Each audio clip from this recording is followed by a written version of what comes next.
Alice! Alice!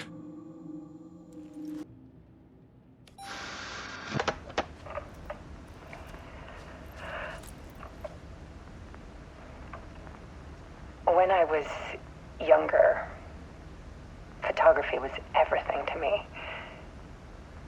I moved to New York thinking I'd make it as an artist. And then I met Alan. We had a good thing. We were both dedicated by our creative ambitions. The only difference was that Alan's work made money. He brought me work when he could. I took his promo shots, created covers for his books. I'm sure he forced his publisher into it. I was taking photos, just not my photos. And that gnawed at me. Things got complicated sometimes, but that's life, right? We loved each other.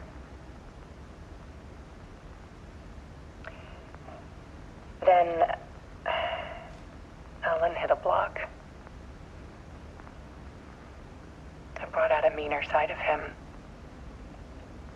One I didn't like. I set up a trip to see a doctor in Washington. I didn't tell him until we got there. We argued. Things went wrong. And he was just gone. Drowned, allegedly. It's easy for people to think it was my fault. Hell, I do too sometimes.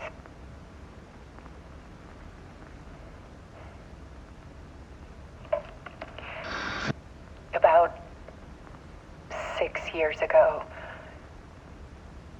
I started hearing noises in the night. Typewriter keys clacking. Voices. Alan was back. Haunting me.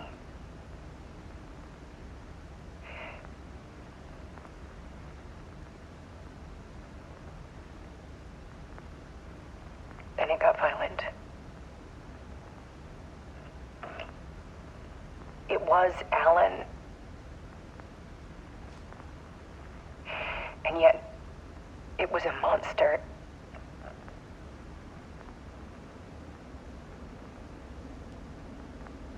He always did have anger in him.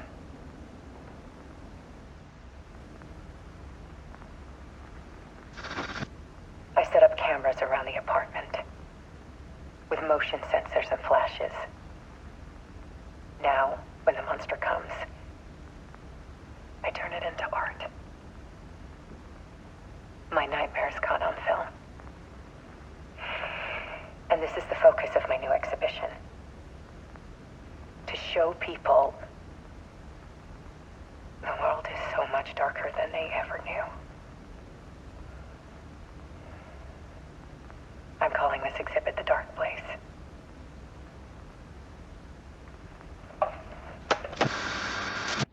Alice. Scratch was terrorizing her. Why?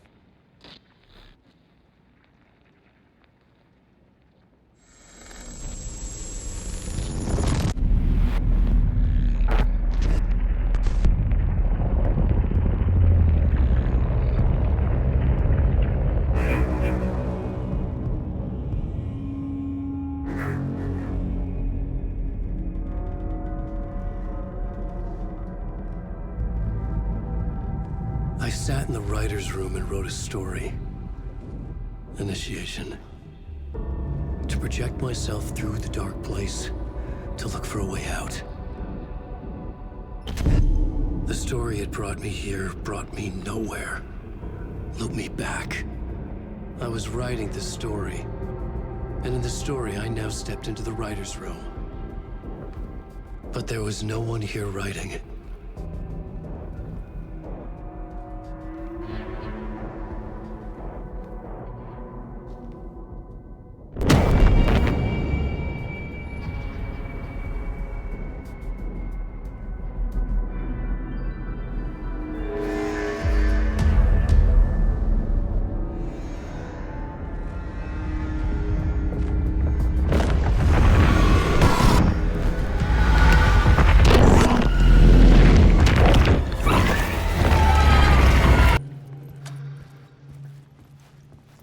months after Ellen died, I didn't leave the apartment.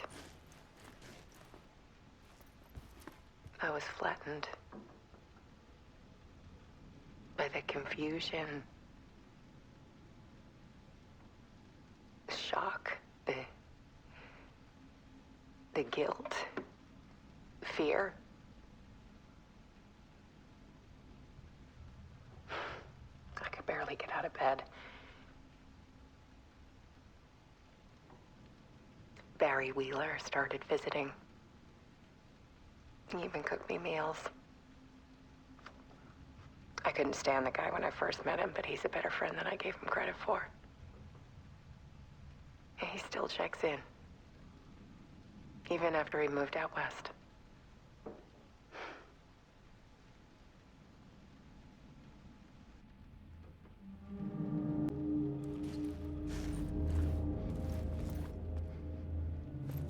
Alice's work had consumed the apartment. Her whole life.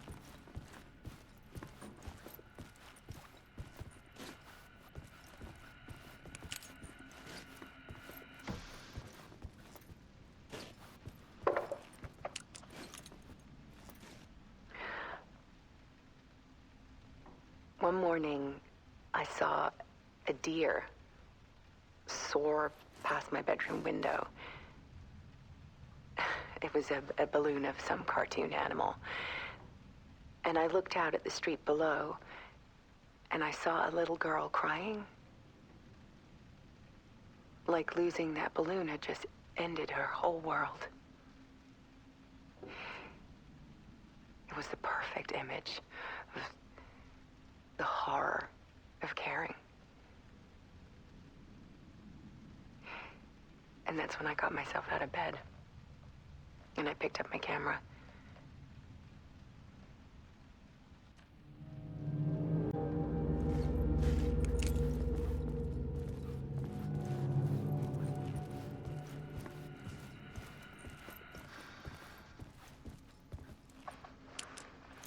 There was something in the dark.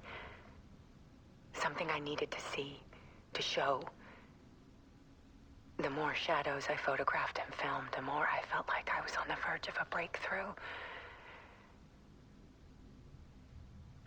I submerged myself in it. I only went out at night. My search became obsessive, but I still had no idea what I was looking for.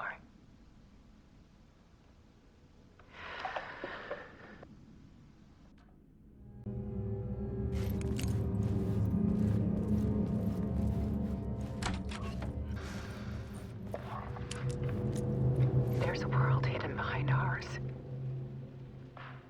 A dark tide ebbing and flowing against reality. Faces in the shadows. Fear of the dark is really just fear of what could be, that vast, paralyzing ocean. But photography can freeze reality in a snapshot, put a cage around the infinite and capture it. I need to prove those faces are really there.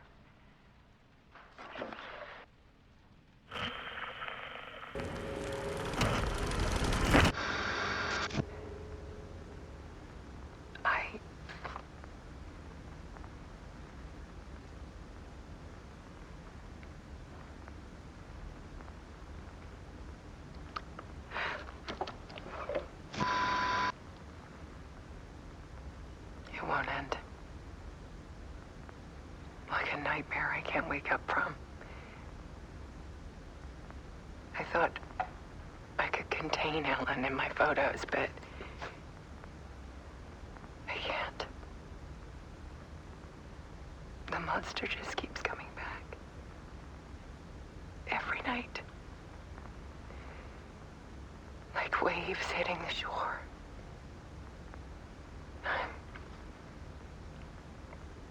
I'm so tired.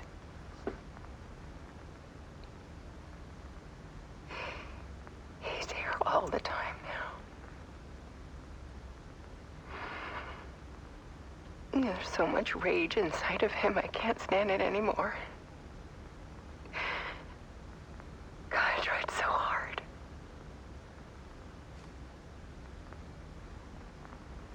I can't. I can't.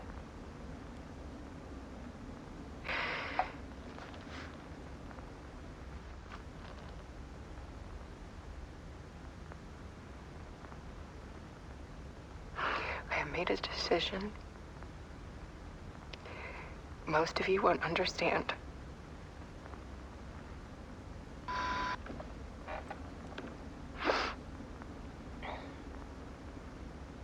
People call me an artist, but I don't care about any of that. I just wanted to show the world what I see. I can't keep going like I have been. It's time for a perspective shift. To go from photographer to subject.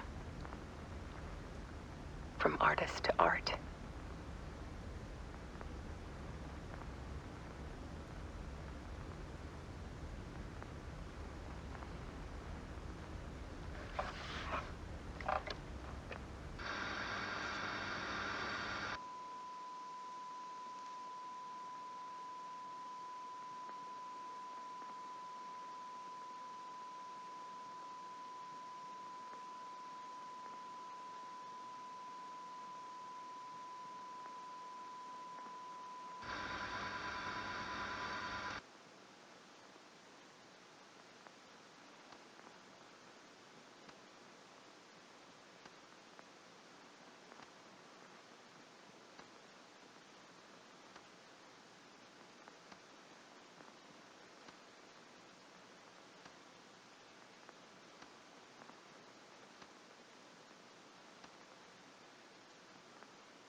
Alice was dead.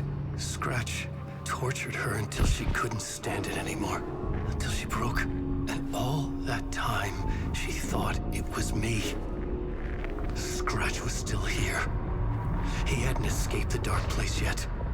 He was scratching my edits out of return.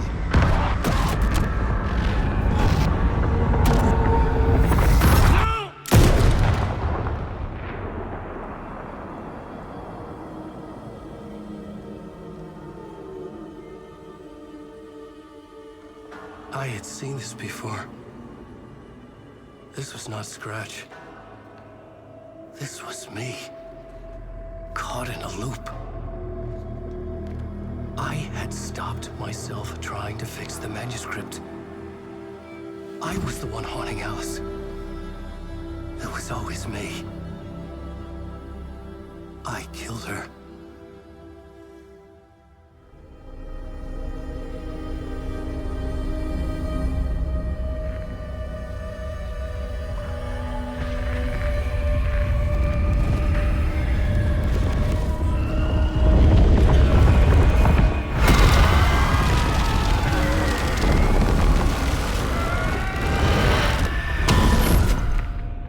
This is the ritual to lead you on. Your friends will meet him when you're gone.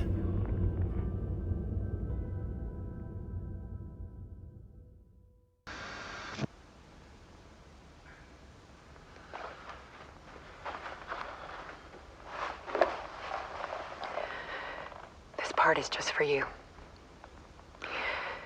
After the haunting started, I got in touch with an organization that was still looking into what happened in Bright Falls.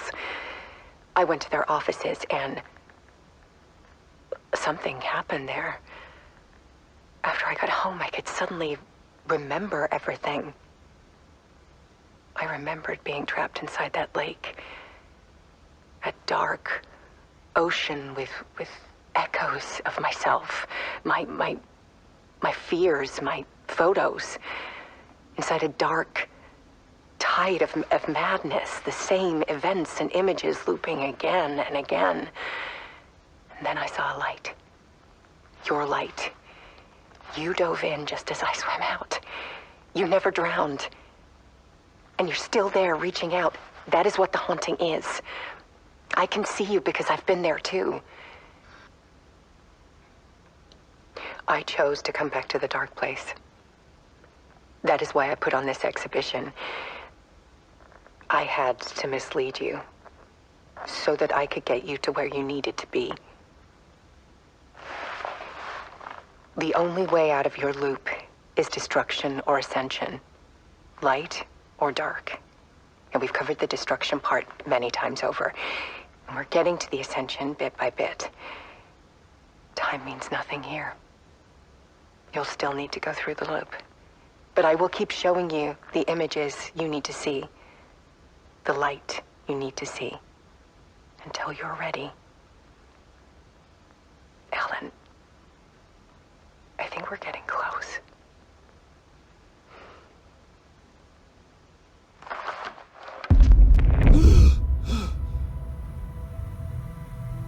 It's not a loop. It's a spiral.